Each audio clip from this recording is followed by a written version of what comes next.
Bonjour à tous, j'espère que vous allez bien. Je suis très heureux de vous accueillir pour cette première vidéo en 2023. Aujourd'hui, je vais m'attarder sur la triste histoire de Siem qui, hélas, est décédé cette semaine dans des circonstances bien entendu tragiques. Donc l'idée, c'est de revenir avec vous sur cette actualité et d'en débattre et comprendre un peu ce qui s'est passé.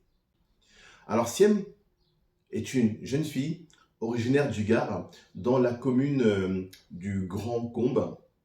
Elle est issue d'une fratrie de 4 enfants.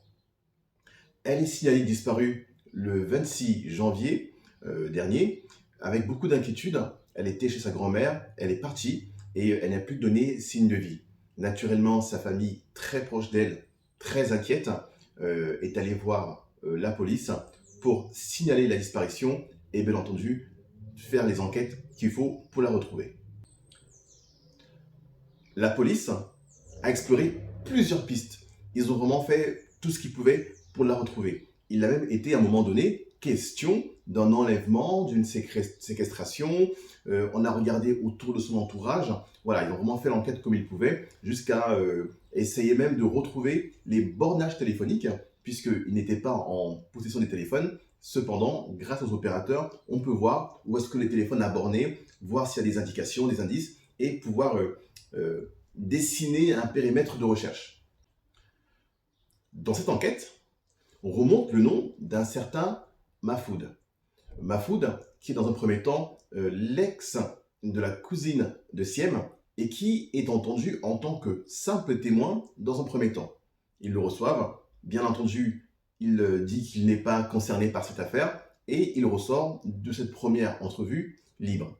Quelques jours après ce premier passage auprès des enquêteurs, il est de nouveau convoqué, mais cette fois-ci, il est beaucoup plus impliqué dans l'affaire et les remontées des policiers semblent indiquer qu'il a vraiment été partie prenante dans la disparition de Siem. Et c'est là que Mahfoud donc se retrouve incarcéré pour être interrogé et lui faire sortir, comme on dit, les vers du nez. Donc ce Mahfoud, proche de la famille, va dans un premier temps nier les faits. Il va dire que c'est pas lui, il va essayer de mettre les policiers sur des fausses pistes. Comme je l'ai dit, à un moment donné, il était question d'enlèvement, de tentative d'enlèvement, de tentative d'escroquerie. Il a orienté les enquêteurs sur le fait que la disparition de Siem pouvait être liée à un trafic de drogue. Voilà, l'idée était vraiment de brouiller les pistes pour que les enquêteurs perdent du temps ailleurs. Les enquêteurs, ils sont bons et ils ont réussi à faire avouer, tard dans la nuit, vers 2-3 heures du matin, faire avouer Mahfoud, qui a finalement reconnu avoir tué Siem. L'idée maintenant, c'est de savoir, en fait, qui est ce Mahfoud? Pourquoi est-ce qu'il a tué? Quelle a été sa relation avec Siem? Qu'est-ce qui a été les éléments qui ont conduit, quelque part, à ce triste dénouement? Mahfoud est lui aussi originaire du Gard. C'est un enfant qui est dit très turbulent à l'école. Il va arrêter l'école en 4e. Après la 4e, bien sûr, il va vivoter et très rapidement, sans repère, il va entrer dans la délinquance.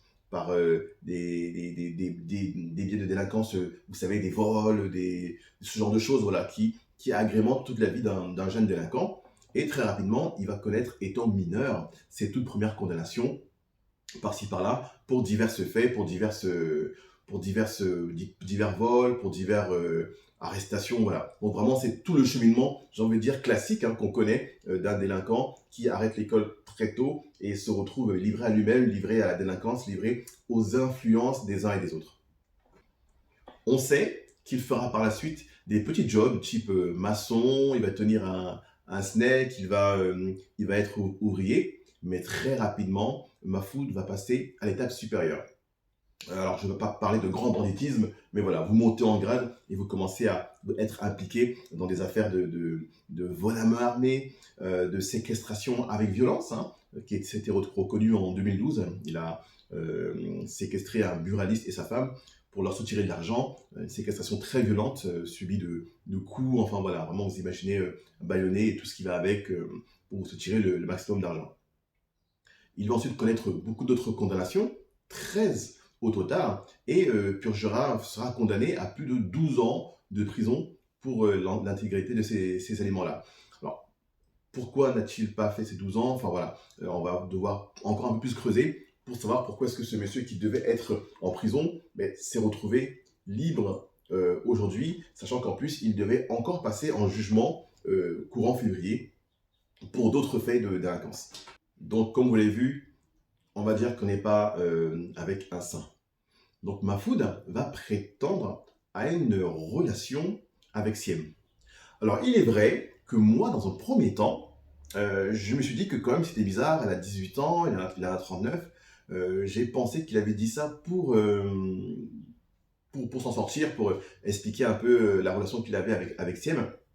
Mais quand on s'y penche, c'est tout à fait possible qu'une fille de 18 ans ait une relation avec quelqu'un qui peut avoir 20 ans de plus. C'est déjà arrivé, même 21 ans de plus, c'est déjà arrivé plusieurs fois. Et il peut avoir si la personne n'est pas trop vieille, n'est pas trop moche, bon, à 40 ans, vous pouvez encore un peu tenir le coup physiquement et vous pouvez plaire à une fille qui est plus jeune. Alors, la famille de Siem n'a pas du tout connaissance, à leurs yeux, d'une telle relation.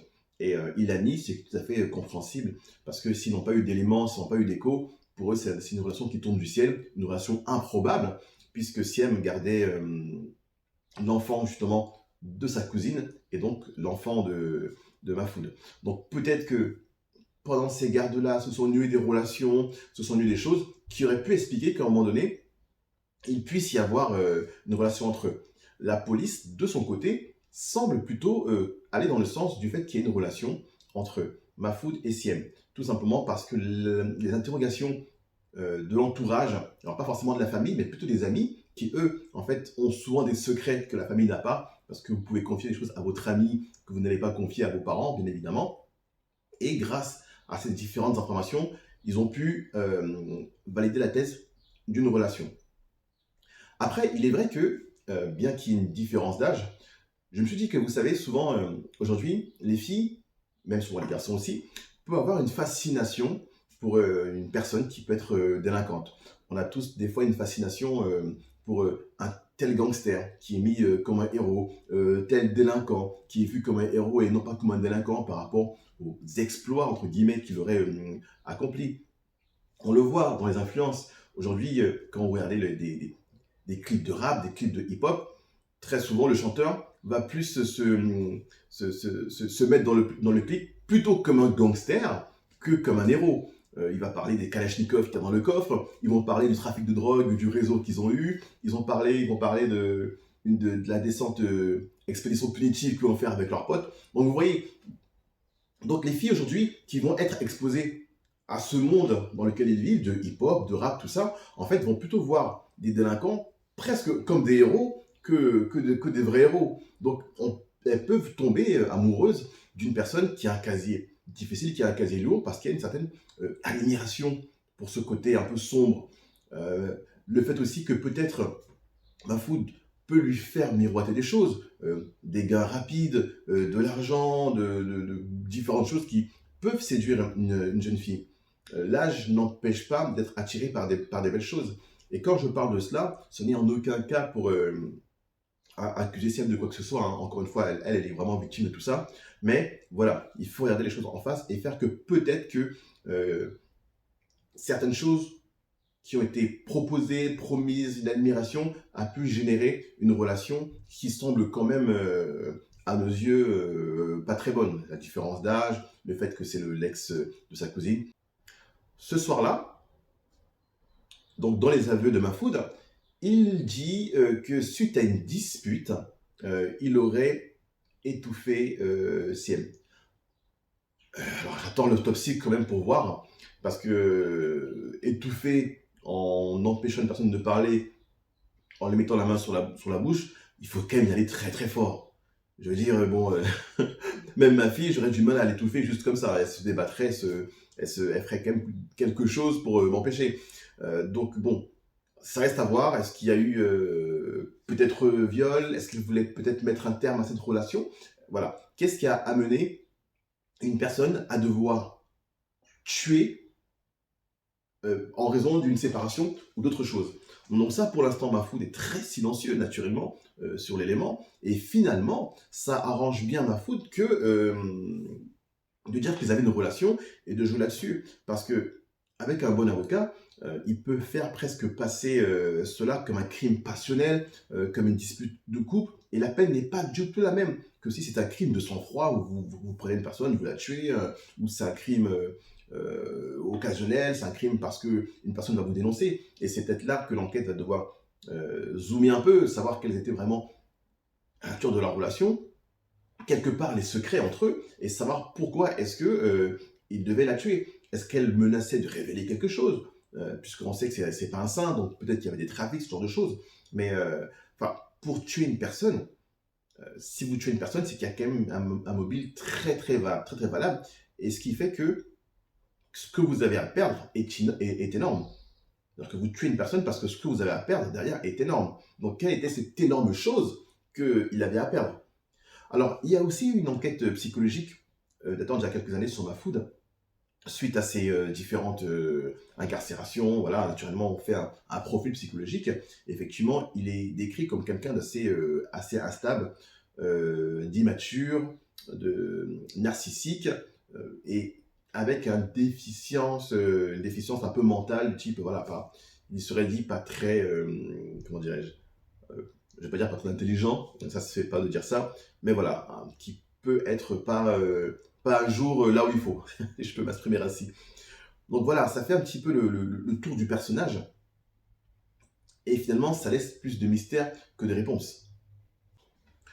Donc effectivement, ça arrange bien Mahfoud, encore une fois, comme je le disais précédemment, de lui dire que c'est un crime d'amour dû à une relation, parce que c'est forcément moins crime passionnel, crime amoureux, c'est forcément moins pénalisé qu'un crime de sang-froid ou un crime crapuleux.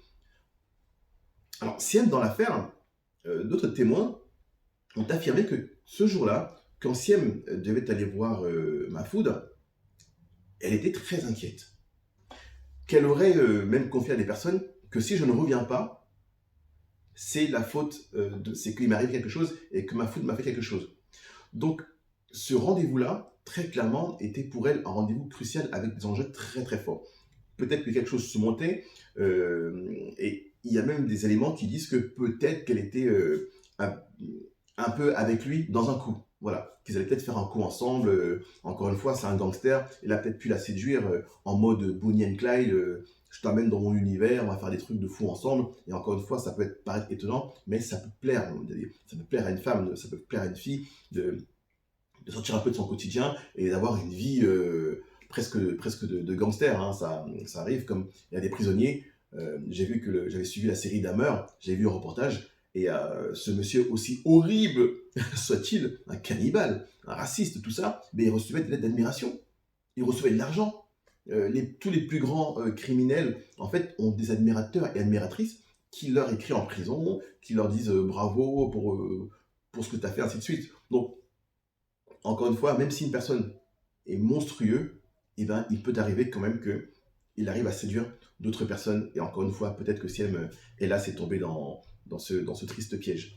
Donc, ce rendez-vous était crucial, elle le savait. Elle savait aussi qu'il y avait des enjeux très importants, puisqu'elle a signalé qu'elle pouvait y rester.